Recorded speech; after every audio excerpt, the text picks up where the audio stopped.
Notre constitution politique n'a rien à envier aux lois qui régissent nos voisins.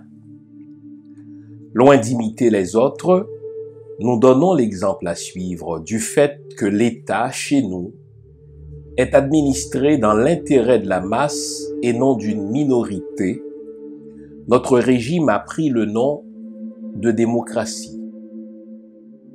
Pour les affaires privées, l'égalité est assurée à tous par les lois, mais en ce qui concerne la participation à la vie publique, chacun obtient la considération en raison de son mérite et la classe à laquelle il appartient importe moins que sa valeur personnelle. Enfin, nul n'est gêné par la pauvreté ni par l'obscurité de sa condition sociale s'il est capable de rendre des services à la cité. Une crainte salutaire nous retient de transgresser les lois de la République. Nous obéissons toujours aux magistrats et aux lois, et parmi celles-ci, surtout à celles qui assurent la défense des opprimés et qui, tout en n'étant pas écrites, attirent sur celui qui les viole un mépris universel. Nous savons concilier le goût du beau avec la simplicité et le goût des études avec l'énergie. Pour nous, la parole n'est pas nuisible à l'action. Ce qu'il est, c'est de ne pas se renseigner par la parole avant de se lancer dans l'action. Notre cité dans son ensemble est l'école de la Grèce. Thucydide, la guerre du Péloponnèse. Mise en onde de Junie l'image, caméra Winnie J, microphone le pasteur Jean-Fils Aimé. Bonjour le monde, bonjour à tous et à tous, bonjour mesdames, bonjour messieurs. Bienvenue à cette autre édition de l'émission Lumière sur le monde. Si vous avez prêté attention au texte du début, eh bien, vous l'avez compris, nous allons parler aujourd'hui de politique, nous allons parler aujourd'hui de démocratie. Le prétexte nous a été servi le 6 janvier dernier lorsqu'une foule violente a pris d'assaut le Capitole, siège du pouvoir législatif aux États-Unis. Le choc et la surprise étaient quasiment universels, sauf qu'au-delà des clichés, je vais vous proposer aujourd'hui une lecture afrocentrique de ce qu'il convient d'appeler la crise institutionnelle des États-Unis. Je vous invite donc à vous offrir une bonne tasse de thé, une bonne tasse de café, une bonne tasse de chocolat chaud. En tout cas, tout ce qui est de nature à vous garder éveillé, car ce matin encore, nous allons nous dire les vraies affaires. Restez là. Restez surtout attentifs, je vous reviens après, c'est promis. À tout à l'heure.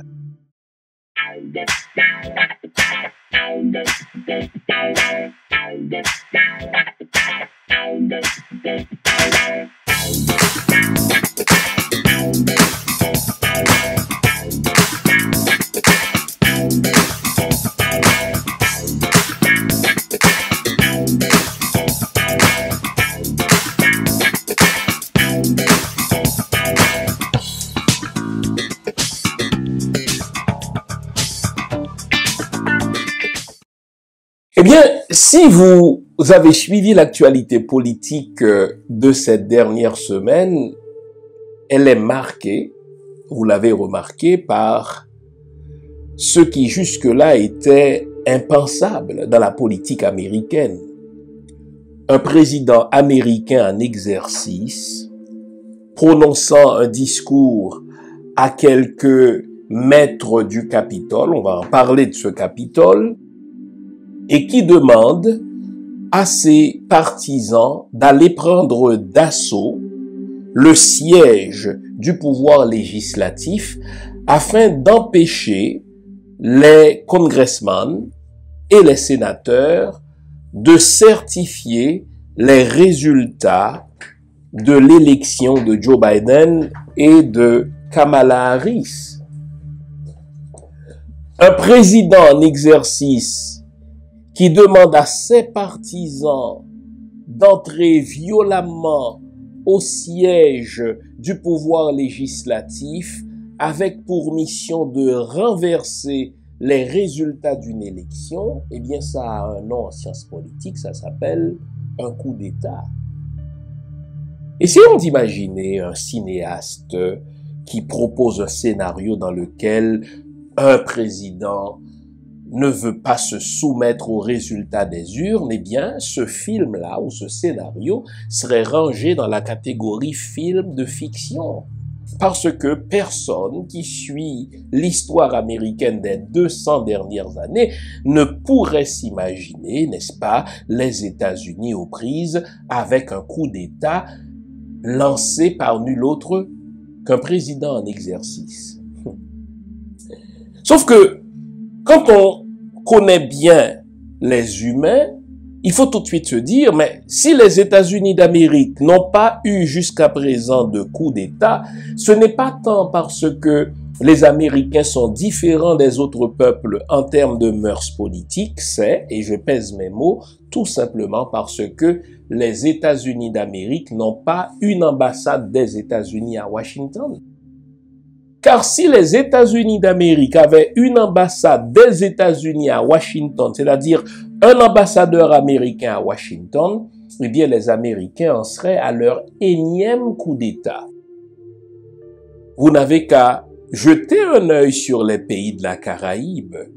Vous n'avez qu'à connaître l'histoire de tous les peuples où les États-Unis estiment avoir un intérêt pour vous rendre compte que dès qu'il y a coup d'État dans ces pays-là, eh bien, les États-Unis ne sont jamais loin. Et pour qu'un coup d'État dans ces pays-là puisse réussir, il faut qu'il ait été orchestré ou légitimé par les États-Unis d'Amérique. Mais jusque-là, on était loin d'imaginer que ce coup d'État aurait été perpétré sur le sol américain contre le pouvoir américain, mais à l'instigation du chef de l'exécutif américain, le président des États-Unis.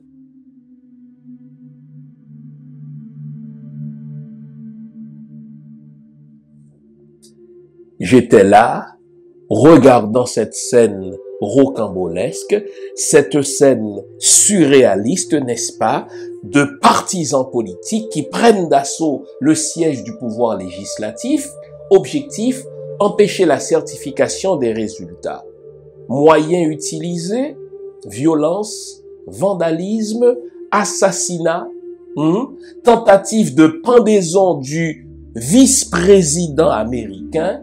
C'est du jamais vu, une foule qui scande « Pendez le vice-président, pendez Pence » et d'un autre côté, le président en exercice, ses fils, sa fille et les épouses respectives de leurs fils en train de se réjouir du fait que les partisans du président en exercice ont pris d'assaut le Capitole pour renverser les résultats d'une élection, c'est-à-dire pour fomenter un coup d'État.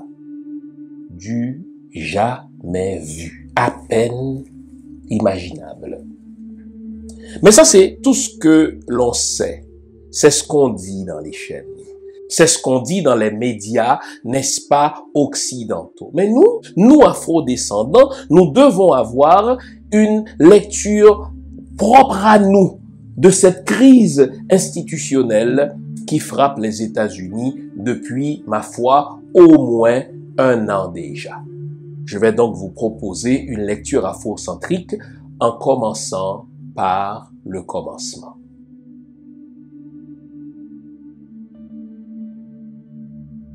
Mais commençons par le commencement, le Capitole.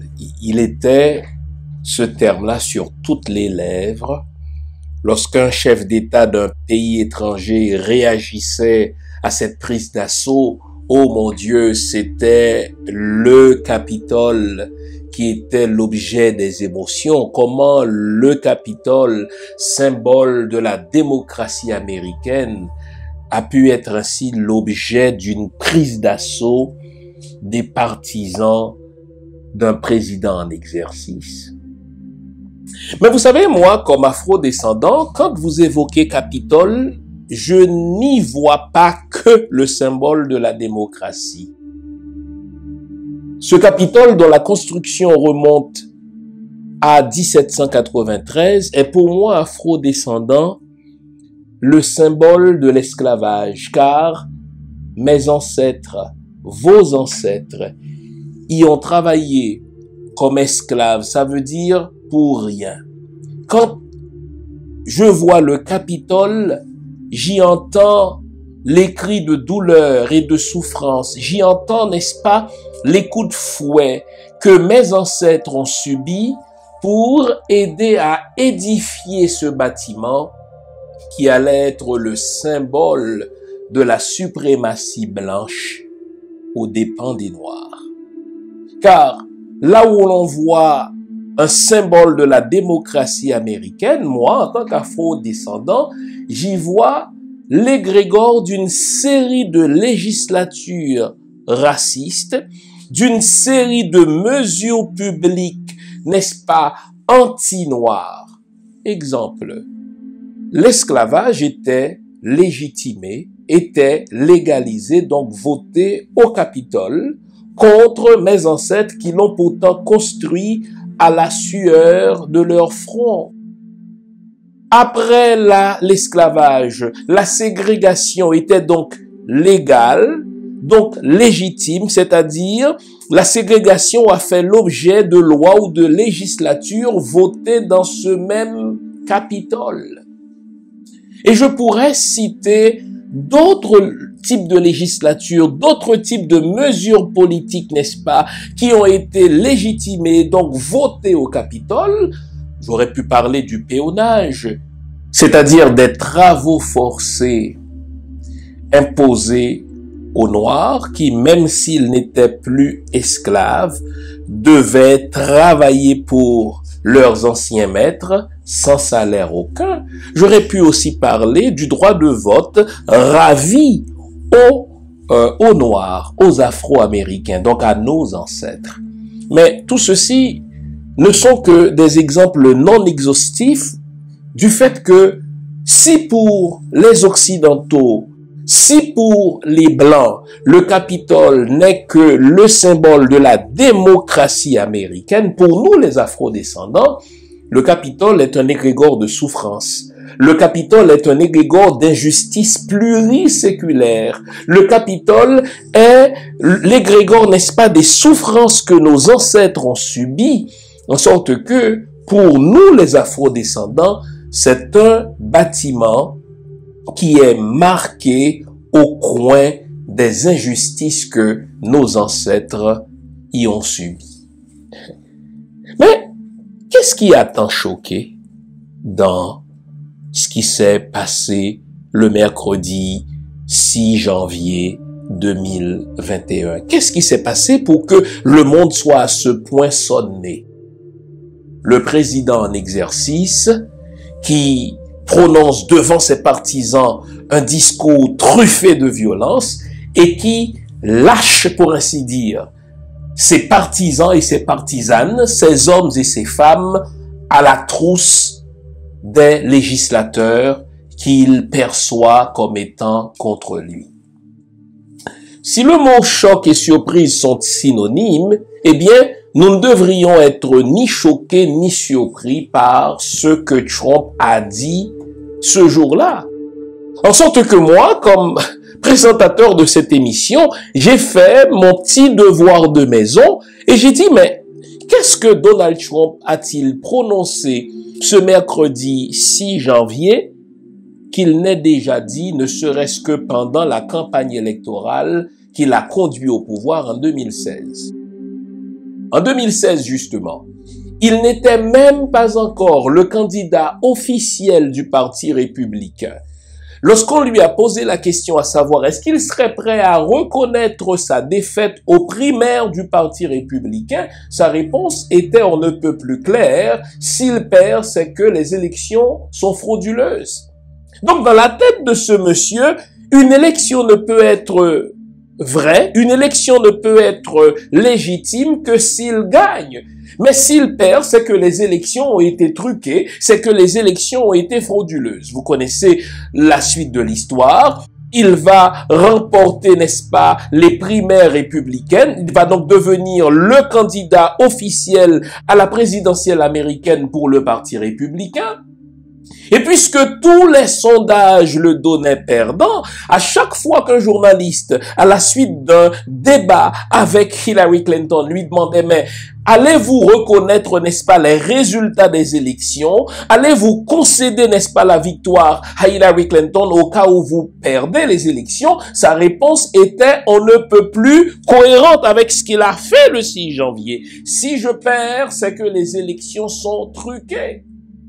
Et dès le jour de sa prestation de serment, Donald Trump a recommencé les mêmes discours, puisqu'il était déjà en campagne pour sa réélection. Il disait à ses partisans que si jamais il perdait les élections de 2020, c'est parce qu'elles seraient truquées. Donc il n'y a rien de nouveau dans le discours de Donald Trump. Certains vont dire, mais ce qui nous choque dans le discours de Donald Trump, c'est la violence de ses propos. Vraiment? Vous êtes surpris, vous êtes choqué par les propos violents de Donald Trump. Qu'est-ce que Donald Trump a-t-il dit ce mercredi 6 janvier qu'il n'ait déjà dit, du moins pendant les 5 dernières années?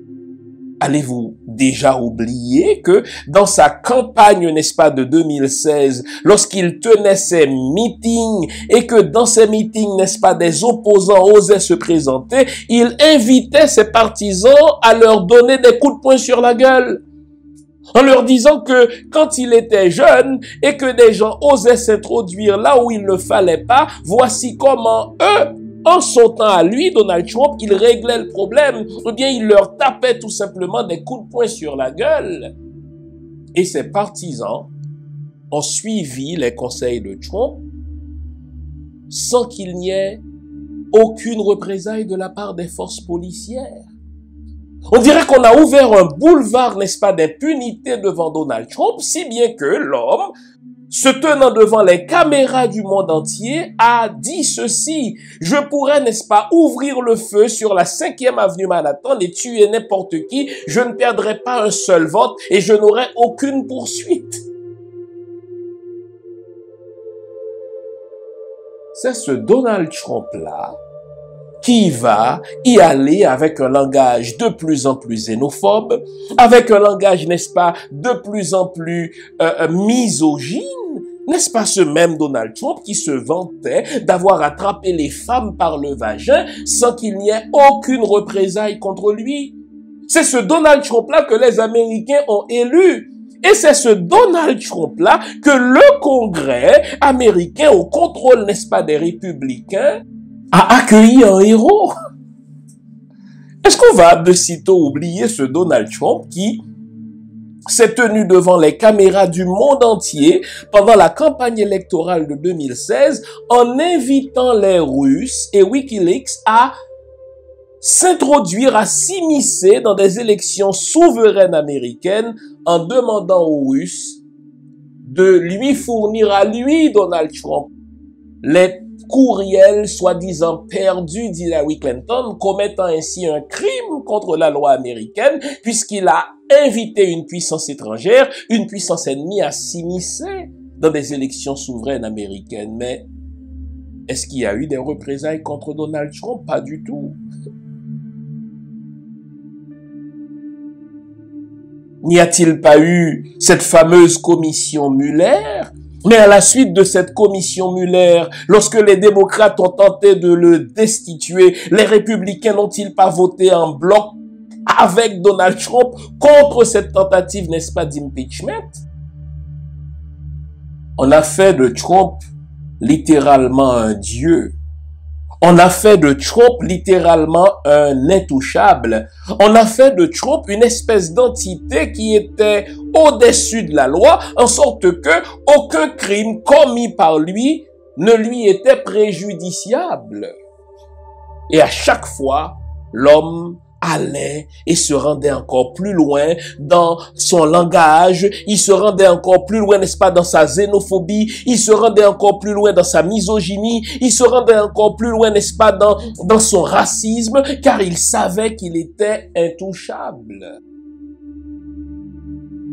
N'a-t-on pas diffusé un enregistrement dans lequel Donald Trump, à cette dernière élection, a appelé le gouverneur de Géorgie pour lui dire « Voici combien de voix il me faut précisément pour renverser les résultats.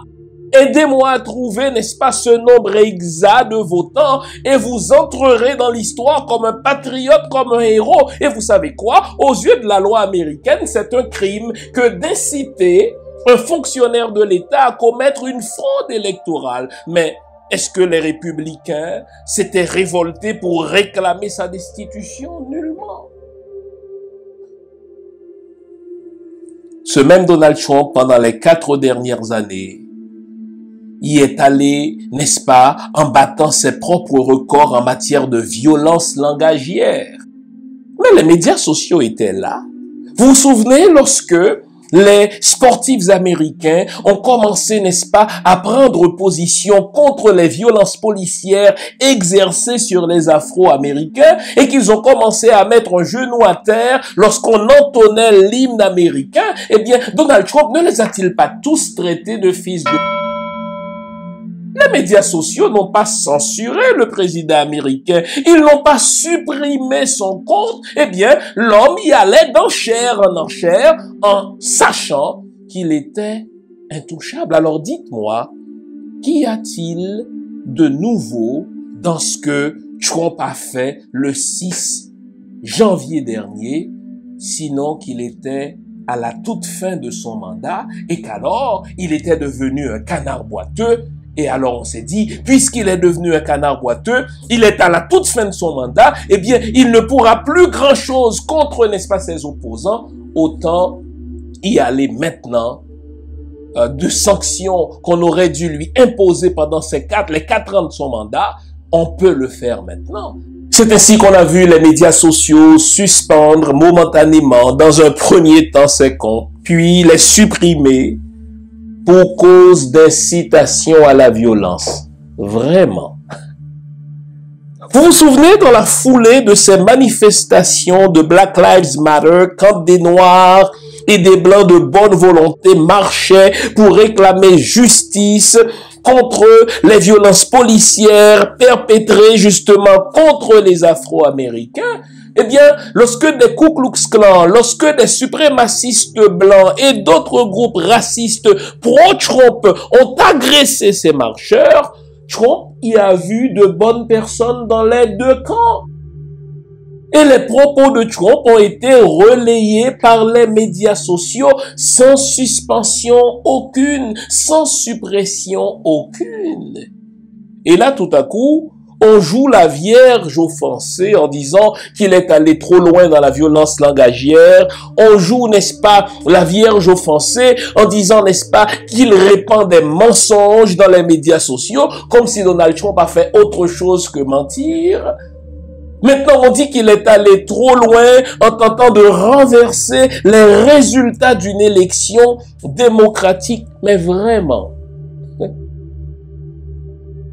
les élections n'étaient même pas terminées encore. Les résultats n'étaient même pas encore officiellement promulgués que Donald Trump y est allé d'une conférence de presse de nuit à la Maison-Blanche en disant qu'il avait gagné les élections et que s'il les perdait, c'est parce qu'il y avait des fraudes.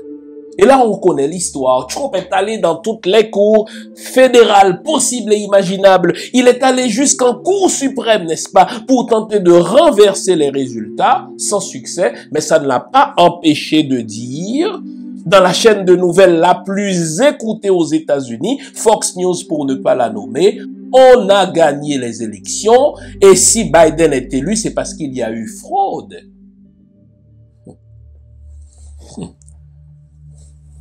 Il y a des leçons que nous devons apprendre. Vous savez, en ceci, et je vais répéter cette phrase, pour un Afro-Américain, Donald Trump a été très utile.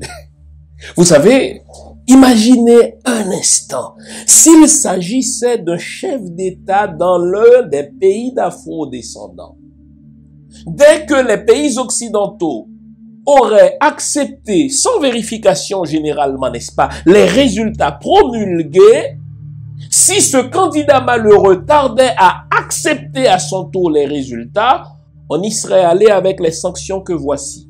On aurait gelé ses comptes, non seulement ses comptes à lui, les comptes des membres de sa famille, les comptes de ses proches. On aurait supprimé, n'est-ce pas, son visa et le visa de ses proches, et de partout, l'homme serait devenu, n'est-ce pas, comme une brebis galeuse.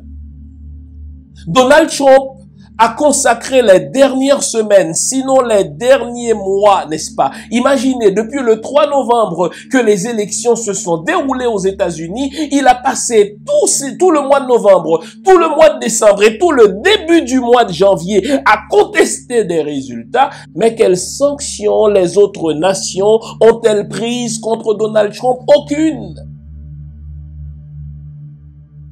Autant dire, des principes de démocratie, des principes de respect de la voix du peuple, des principes de respect, n'est-ce pas, d'un homme, un vote, d'une femme, une voix, c'est des principes qu'on impose aux autres. Mais quand il s'agit, n'est-ce pas, d'une grande puissance, eh bien, un président en exercice peut les bafouer, ces principes-là, il n'y aura absolument aucune sanction.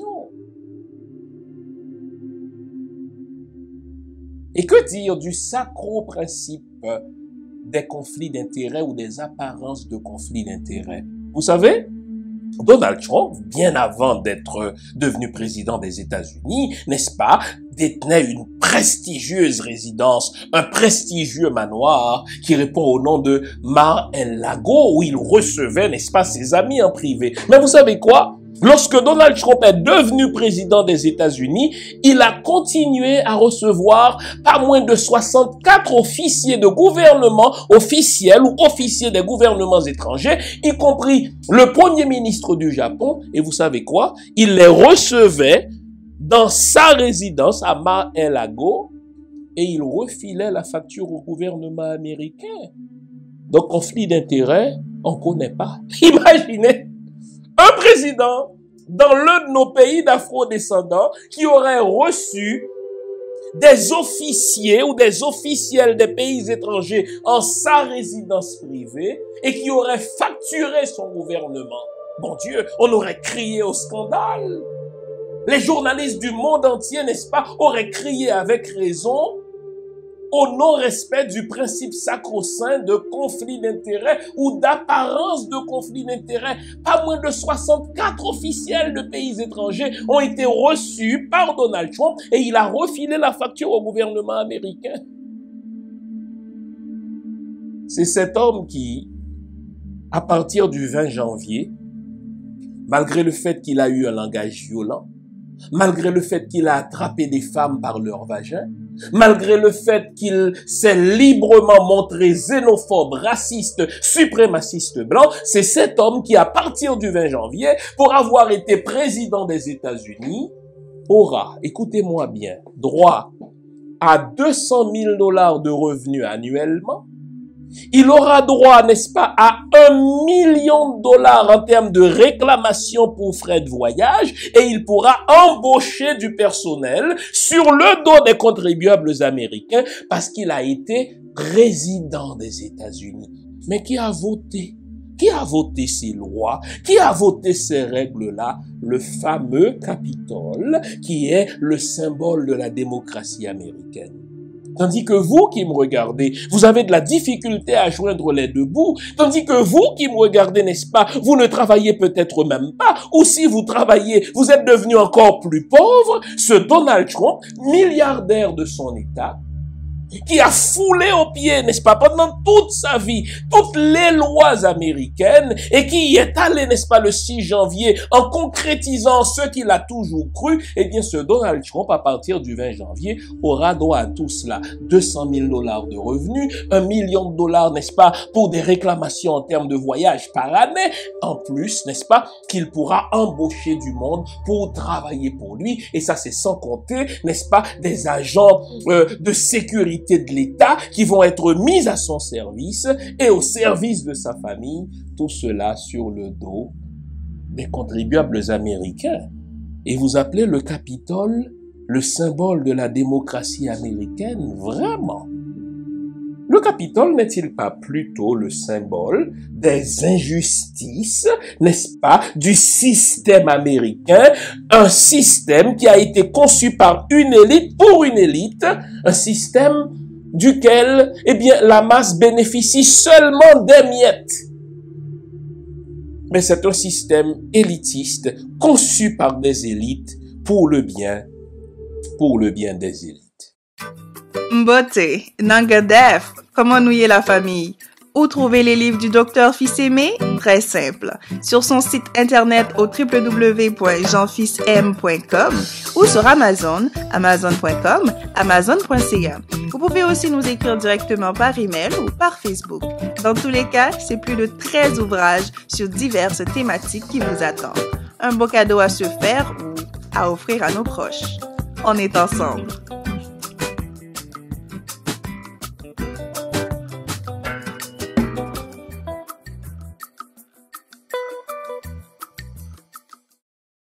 Eh bien, vous savez, en tant qu'afro-descendants, ce qui s'est produit le 6 janvier devrait nous enseigner quelque chose de fondamental. Vous savez, pendant longtemps, les puissances tutrices nous ont fait la leçon de démocratie. Les États-Unis ont prêché la bonne nouvelle de leur démocratie. La France a prêché sa bonne nouvelle, n'est-ce pas, de démocratie dans nos pays africains. Le Royaume-Uni a fait la même chose. Eh bien, depuis le 6 janvier, la leçon à apprendre, nous en tant qu'afro-descendants, c'est que quand un pays comme les États-Unis, quand un pays comme la France, quand un pays comme le Royaume-Uni voudront nous faire la leçon en matière de démocratie, on peut les envoyer se faire paître.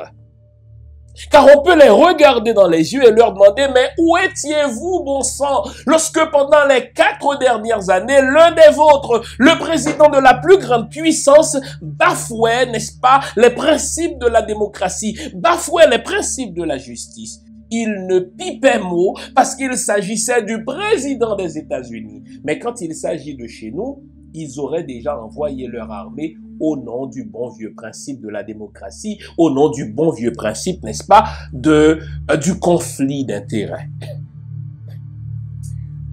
J'étais tellement amusé à l'élection de Donald Trump de voir comment le président français Emmanuel Macron s'est précipité de se faire inviter par la Maison-Blanche, n'est-ce pas, dans le cadre d'une visite officielle. Et là, il y est allé de toutes les flatteries, des propos les plus dithyrambiques à l'égard de Donald Trump. Il y est allé jusqu'à violer un principe international, voulant qu'on tienne un discours dans la langue de son pays. Lui, il a tenu son discours au Congrès en anglais pour pouvoir plaire aux congressmen de Donald Trump. Et là, 4 ans plus tard, il condamne les propos violents de Donald Trump. Mais quel monde hypocrite! Que dire de mon propre Premier ministre, Justin Trudeau, fils de Pierre Elliott Trudeau? C'est intéressant ce que je vais vous dire. Il est fils de Pierre Elliott Trudeau. Vous savez, Pierre Elliott Trudeau, c'était le bon ami de Fidel Castro. Pierre Elliott Trudeau était à ce point proche de Fidel Castro que lorsque les États-Unis ont imposé, si vous voulez, un embargo contre Cuba et qu'on reprochait à Pierre Elliott Trudeau d'être trop proche de Castro, il a même osé faire un droit d'honneur au président américain en disant qu'il est libre de nourrir l'amitié avec qui il veut. Mais vous savez quoi? Lorsque Pierre Elliott Trudeau est mort, il faut que je continue ça, Castro a fait le voyage jusqu'au Canada pour venir exprimer son amitié à ce grand disparu. Mais à la mort de Castro, la question s'est posée, est-ce que Justin Trudeau, alors Premier ministre du Canada, va assister aux obsèques de Fidel Castro? Il voulait le faire, mais puisque Donald Trump venait d'être élu, Castro est mort en novembre 2016, il n'avait même pas encore prêté serment comme président. On se disait, dans le cercle politique de Justin Trudeau, si vous allez participer aux obsèques de Fidel Castro, vous risquez d'indisposer le président américain Donald Trump, qui n'a même pas encore prêté serment.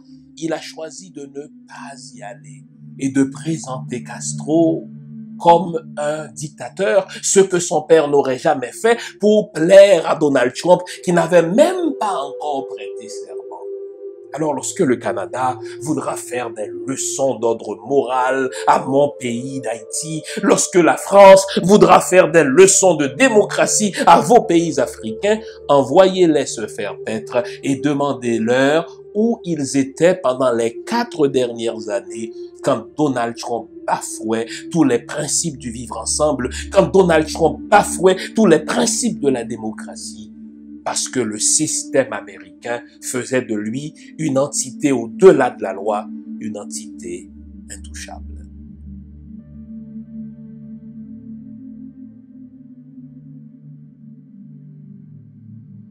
Vous savez, cette crise institutionnelle américaine, car c'est une crise qui oppose l'exécutif au législatif, eh bien, ça nous permet de voir les dessous de la soi-disant démocratie occidentale. Ça nous permet de voir les limites et les laideurs du système occidental. Et en ce sens, je le répète, Donald Trump nous a été très utile. Même s'il est détestable, Donald Trump nous a été très utile. Vous savez, les Occidentaux ont lancé une croisade, à tort ou à raison, contre Poutine, qui aurait empoisonné quelques-uns de ses opposants politiques et qui est allé jusqu'à le faire sur un sol étranger, qui est allé jusqu'à le faire sur le sol du Royaume-Uni. Et là, donc, les Occidentaux en faisaient une gorge chaude, etc. Et Donald Trump a été interviewé à ce sujet sur une chaîne américaine. Et lorsqu'on lui a demandé, mais qu'est-ce qu'il pense de Poutine qui empoisonne ses opposants politiques, il a répondu tout bonnement, mais c'est ce que nous faisons, nous les Américains. Nous avons tenté d'assassiner Fidel Castro, nous avons tenté, n'est-ce pas, d'assassiner d'autres chefs d'État, nous avons renversé, n'est-ce pas, d'autres gouvernements qui ne conviennent pas à nos intérêts. Donc, qu'est-ce que Poutine a fait que nous n'ayons fait? Donc, Donald Trump, c'est l'homme qui dit tout haut ce que les autres font tout bas. Vous vous souvenez de ce prince saoudien qui a fait scier un journaliste parce que ce dernier a osé le critiquer? Eh bien, lorsque la Turquie a mis au jour cette horrible scène, laquelle scène est confirmée par la CIA, on pensait que Donald Trump allait s'opposer, n'est-ce pas, à ses amis de l'Arabie Saoudite, mais pas du tout. Lors de la rencontre du G20, eh bien, on a vu, n'est-ce pas, ce prince saoudien faire des high-five avec les autres chefs d'État. Pour quelle raison? Parce que Donald Trump a compris que c'est pas une affaire de moralité, c'est pas une affaire de démocratie, c'est pas une affaire de liberté d'expression, c'est une affaire de gros sous. Et puisque Donald Trump entend faire des affaires avec l'Arabie Saoudite, pourquoi s'emmerder avec un prince qui a fait scier un journaliste qui a osé le critiquer? Mais pensons-y. Par où sont passées ces grandes leçons de morale sur la justice universelle? Par où sont passées ces grandes leçons de morale sur la liberté d'expression? Il a fallu un Donald Trump pour qu'on se rende à l'évidence qu'aux États-Unis, selon qu'on est un président démocrate, on va nommer des juges dans des cours fédérales à tendance démocrate. Et selon qu'on ait un président républicain, on va nommer dans des cours fédérales et jusqu'à la Cour suprême des juges à tendance républicaine. Donc, ce n'est plus une question de compétence, c'est une question d'idéologie. Et Donald Trump, lui, il a fait un pas de plus en nommant énormément de juges fédéraux, en nommant, n'est-ce pas, des juges très conservateurs à la Cour suprême, en se disant, si jamais je perds les élections, eh bien, ils vont prendre position pour moi. Il a seulement poussé jusqu'au bout la logique idéologique. Si on a le droit de nommer des juges dans des cours fédérales en fonction de leur idéologie, soit républicaine ou démocrate, eh bien, pourquoi ne pas aller plus loin en s'imaginant que ces juges-là vont avoir une sympathie pour moi parce que c'est moi qui les ai nommés? Donc ça nous permet de voir les dessous de ce qu'on appelle la démocratie occidentale. Cela nous permet de voir les limites, les laideurs du système occidental. Et puisque en ce sens-là, on voit ce qu'il y a en dessous de ce soi-disant système occidental, de ce soi-disant système démocratique, eh bien, ces pays-là perdent toute légitimité. Ces pays-là perdent toute crédibilité. Vous me direz qu'ils ne l'ont jamais eu, n'est-ce pas, cette crédibilité pour venir nous faire la leçon par la suite sur la justice, sur la démocratie, sur la séparation des pouvoirs, puisque de séparation des pouvoirs, il y en a point.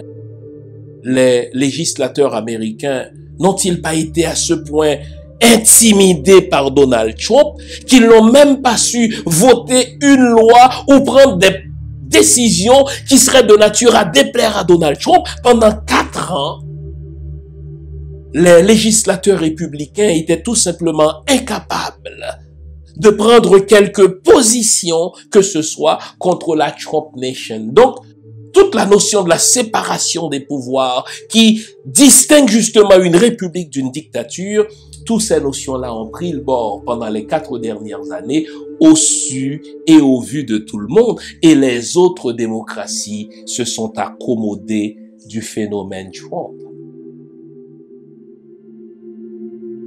Une autre leçon à tirer en tant qu'afro-descendant de cette crise institutionnelle, c'est que peu importe les convictions politiques d'un homme ou d'une femme aux États-Unis, c'est l'argent qui mène la politique américaine.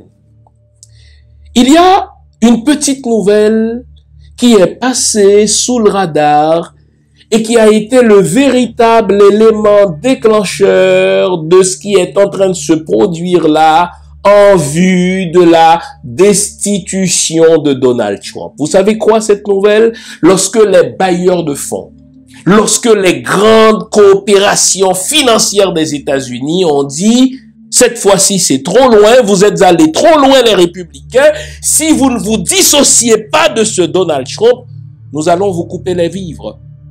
Nous allons arrêter de vous subventionner, nous allons arrêter de financer vos campagnes. » Et vous savez, le très fidèle Mitch McConnell, qui pendant les 4 dernières années, n'est-ce pas, a suivi fidèlement, tel son chien, Donald Trump, lorsqu'il a entendu dire que les coopérations, les grandes entités financières des États-Unis ont trouvé que Trump était allé trop loin et que ces sociétés financières-là allaient punir tout candidat qui demeure fidèle à Donald Trump, c'est alors qu'on a commencé à voir les défections dans le camp républicain, si bien que même un Mitch McConnell s'est dit ouvert à la destitution de Donald Trump.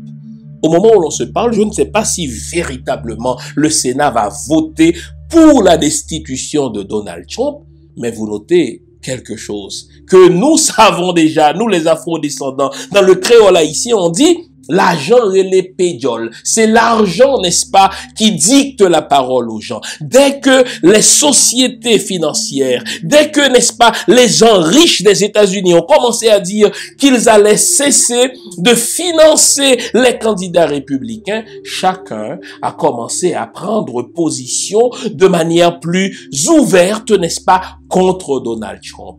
Eh bien, là aussi, nous avons une leçon à apprendre. Ce sont les grandes compagnies financières qui mènent la politique dans ces pays soi-disant démocratiques. L'argent et les pédioles, money talks. Lorsque les grands financiers disent c'est assez, eh bien, au diable, n'est-ce pas, les règles qu'on a suivies jusque-là, eh bien, les politiciens vont changer de comportement.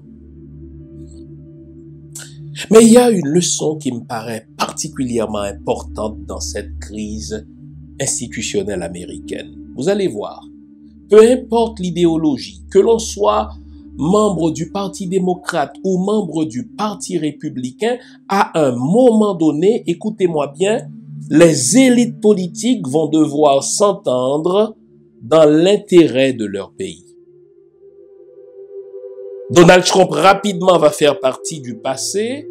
Donald Trump est déjà considéré comme un canard boiteux. On va, n'est-ce pas, décider de son sort en tant que membre de l'élite politique, mais on va le faire dans l'intérêt de la nation. Et vous allez voir une convergence des intérêts entre la classe politique et la classe financière parce qu'il y a un pays qu'on doit sauver. Parce qu'il y a un pays qui doit aller de l'avant et les élites politiques et les élites financières vont s'entendre de ce qu'on doit faire de ce Donald Trump. Et laissez-moi vous le dire, on peut distinguer un grand pays d'un petit pays à partir de ce seul critère. Malgré nos différences, malgré nos idéologies, n'est-ce pas, à un moment donné, nous devons trouver une passerelle commune pour faire marcher le pays dans l'intérêt de ce pays. Mais vous savez, dans nos pays à nous, les élites politiques, les élites économiques s'entendent pas pour faire avancer les intérêts du pays, mais pour faire avancer les intérêts des nations tutrices. Voilà la grande différence entre ce qu'on appelle un grand pays et nos pays à nous.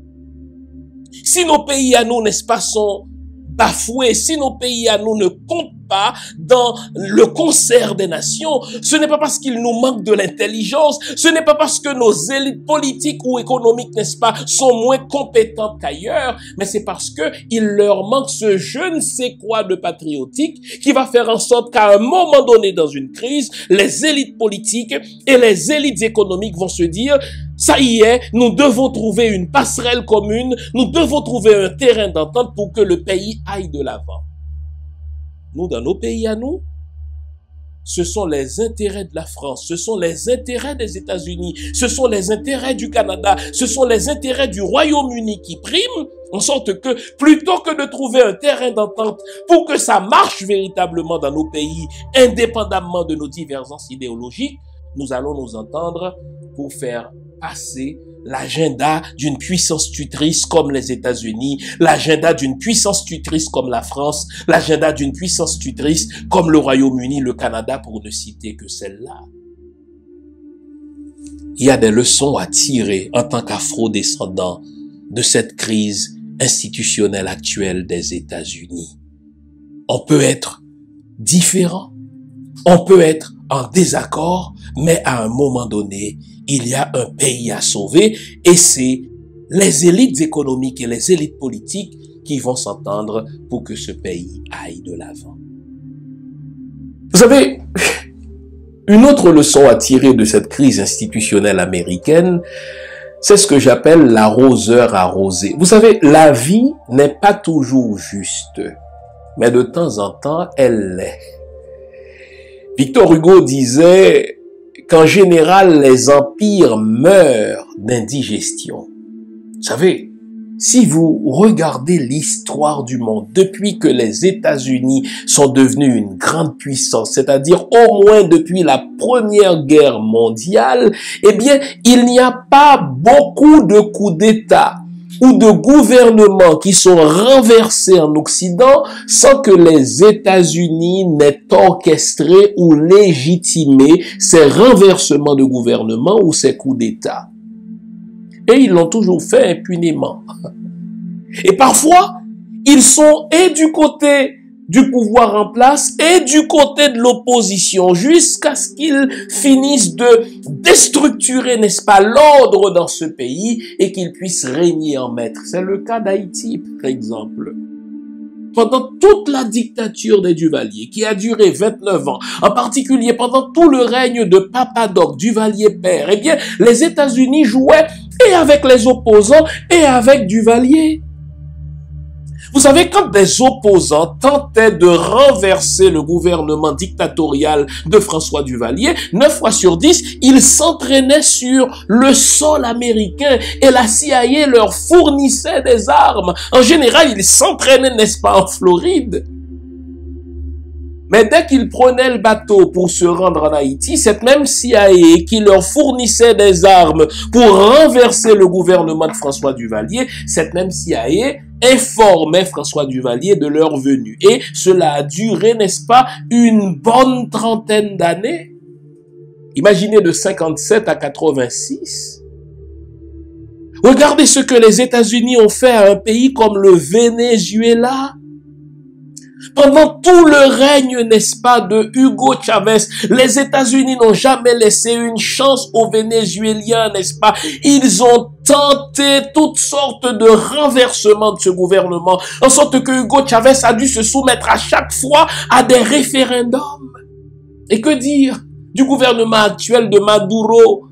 Cet homme a été élu par sa population, mais les États-Unis ne l'aiment pas. Alors, ils ont pris un pantin, la personne de Guaido, et suivi ainsi par la France, par le Canada et d'autres pays dans le monde. Ils ont dit, voici celui qu'on reconnaît comme le président du Venezuela. Mais Guaido n'a pas été élu au suffrage universel. Et les États-Unis d'Amérique sont allés jusqu'à inviter Guaido. Vous vous souvenez de cela? Du dernier discours, n'est-ce pas, sur l'état de l'Union de Donald Trump, il a présenté Guaido comme le héros du Venezuela. Mais par où sont passés les principes de démocratie? Guaido n'a jamais été élu au suffrage universel. Maduro, oui. Donc les États-Unis ont été, n'est-ce pas, complices ou à la source de tant de renversements ou de tentatives de coup d'État. Je vous ai dit que Castro à lui seul a échappé à plus de 638 tentatives d'assassinat de la part de la CIA. Et on se disait, nous les Afro-descendants, si la vie était juste, il faudrait qu'un jour les États-Unis y goûtent. Mais qui allait appliquer cette même médecine aux Américains? C'est la plus grande puissance. Ne comptez pas sur les autres puissances pour appliquer aux États-Unis leur propre médecine. Les autres puissances ont peur des États-Unis. Eh bien, Victor Hugo avait raison. En général, les empires meurent d'indigestion. Eh bien, à l'intérieur même du système américain, ça veut dire dans le ventre même de la bête, dans les entrailles de la bête, est sorti un Donald Trump qui a tenté, en tant que président, un coup d'État contre le pouvoir législatif. Et quand j'ai vu ça ce mercredi 6 janvier dernier, j'ai dit, même si elle ne l'est pas toujours, de temps en temps, la vie est juste, l'arroseur arrosé. Devant ce scandale, devant ces cris de vierges offensées, devant les nations qui sont scandalisées parce que le Capitole a été pris d'assaut, le symbole de la démocratie américaine, mon œil, a été pris d'assaut par une foule enragée et alimentée par Donald Trump. Quelle doit être notre réaction en tant qu'Afro-descendants?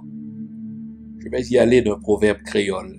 Je sais que vous ne parlez pas tous créole, mais vous allez l'apprendre aujourd'hui. Vous savez, chez nous en Haïti, quand deux méchants se battent, vous qui n'êtes pas méchant, vous passez à côté et vous dites « Lougaou, kabat Lougaou ». Moi, quand je vois une foule d'Américains blancs, vous notez cela? Ce sont majoritairement des Américains blancs qui ont pris d'assaut le symbole de la suprématie blanche et qui ont voulu, n'est-ce pas, pendre un vice-président blanc, qui ont voulu, n'est-ce pas, ligoter des législateurs blancs à l'instigation d'un président blanc et de son procureur personnel blanc, je me dis dans mon créole à moi, loup-garou, tabat, loup-garou. Et je me dis, même si la vie n'est pas toujours juste, pour une fois elle l'est, les États-Unis, dans cette crise institutionnelle, font l'expérience de l'arroseur arrosé. À un moment donné, à force de renverser des gouvernements, à un moment donné, à force de déstructurer, n'est-ce pas, des institutions dans d'autres pays, à un moment donné, à force, n'est-ce pas, de tenter d'assassiner les autres, eh bien, la vie vous rend la monnaie de votre pièce, vous goûtez à votre propre médecine une tentative de coup d'État orchestrée par votre propre chef de l'exécutif. Vous savez, les peuples dans tous les pays ont les mêmes tendances. Ils ne sont pas si différents que cela en matière de comportement. Sauf que les États-Unis vont s'en sortir, savez-vous pourquoi?